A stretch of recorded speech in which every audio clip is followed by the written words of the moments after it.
Sementara itu pemirsa, Mahkamah Konstitusi mengeluarkan putusan monumental yang mewajibkan negara menanggung biaya pendidikan siswa SD hingga SMP di sekolah swasta. Putusan ini menegaskan bahwa hak pendidikan berlaku merata tak hanya bagi sekolah negeri.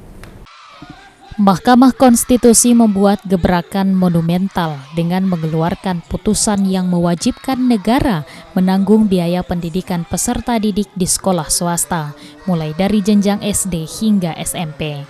Putusan ini memperkuat amanat konstitusi terkait wajib belajar 9 tahun, serta menegaskan bahwa kewajiban negara dalam menjamin pendidikan tidak hanya berlaku di sekolah negeri, tapi juga di sekolah swasta.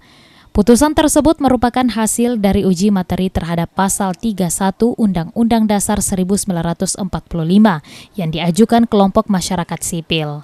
Mereka menyoroti ketimpangan akses dan biaya pendidikan yang terjadi selama ini.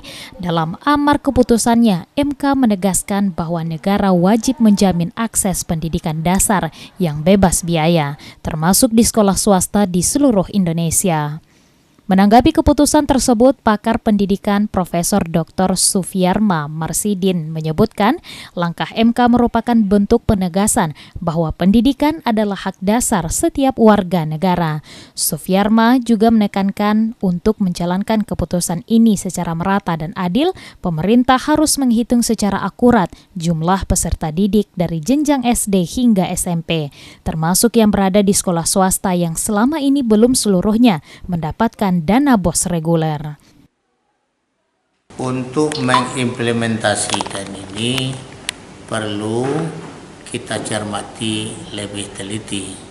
Salah satu bentuk mungkin adalah memperbanyak BOS, bantuan operasional sekolah. Perlu kita ketahui yang namanya bantuan tentu tidak cukup. Bukan biaya operasional sekolah, tapi kan bantuan operasional sekolah. Saya melihat tentu ini perlu dihitung secara lebih matang berapa jumlah SD min se-Indonesia, berapa jumlah SMP dan MTS se-Indonesia. Itulah dana BOS yang harus kita keluarkan. Akan tetapi pada sekolah-sekolah elit mungkin perlu dipertimbangkan untuk bayarnya. Ini sudah sesuai dengan Undang-Undang Nomor 20 Tahun 2003 Pasal 34 Ayat 2 bahwa pendidikan dasar SD, SMP, MIN dan MTS merupakan tanggung jawab pemerintah daerah dan masyarakat. Sementara itu, pengamat pendidikan dari Universitas Negeri Padang, Profesor Jamaris, menyambut positif keputusan MK sebagai tonggak sejarah baru dalam pemenuhan hak dasar warga negara. Ia menilai kebijakan ini sejalan dengan cita-cita konstitusi. Namun demikian, Jamaris mengingatkan pentingnya regulasi teknis yang rinci agar tidak menimbulkan kesalahpahaman di tengah masyarakat.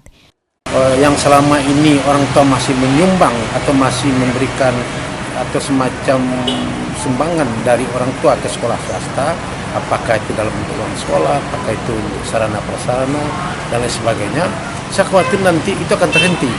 Kenapa? Karena orang tua sudah mengatakan sekolah kan gratis.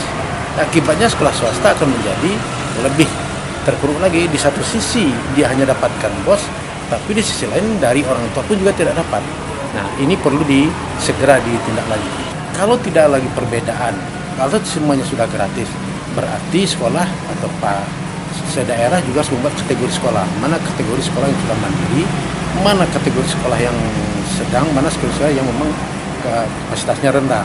Nah, yang perlu diutamakan itu, walaupun dia negeri, tapi kalau sudah kategori dia mandiri, itu silahkan nanti diberi kriteria apa yang harus dia miliki sebagai sekolah negeri. Sekolah mandiri, walaupun swasta negeri dia sudah mandiri, apa kriteria yang diberikan kepada dia. Kalaupun masih tetap ada bantuan dari pemerintah, itu bagaimana pola bantuannya dan bagaimana jumlahnya. Begitu juga dari sekolah yang sedang dan sekolah yang rendah. Muslih Febrios, Padang TV.